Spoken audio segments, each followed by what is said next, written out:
বন্ধুগণ, প্রথমেই তোমাদের জানাই আমার সংগ্রামী অভিনন্দন। দীর্ঘদিন পর তোমরা এই কলেজের নতুন নেতৃত্বের প্রতি সমর্থন জানিয়েছ। তোমাদের এই ভালোবাসার মর্যাদা আমি নিশ্চয়ই দেব।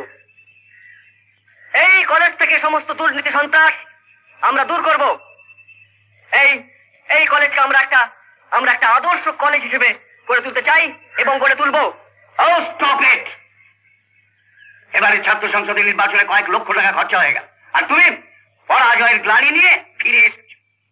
এবার আমি এমএলএ সাহেবকে কি বলবো? কোন মুখে গিয়ে তার সামনে আমি দাঁড়াবো? ছাত্ররা টাকা খেয়ে আমার সাথে গাদ্দারি করে রাজীবকে ভোট দিয়েছে। আমি বুঝতেই পারিনি তারা এত বড় গাদ্দারি করবে। আপনি এমএলএ সাহেবকে একটু বুঝিয়ে বলবেন, পরবর্তী নির্বাচনে আমি ঠিকই পরাজয়ের প্রতিশোধ নেব। আর প্রতিশোধ? এই 1 বছরে রাজীব তোমাকে পেছনে ফেলে তত্তর করে সামনের দিকে এগিয়ে যাবে, তখন তার ছায়ার নাগাল তুমি পাবে।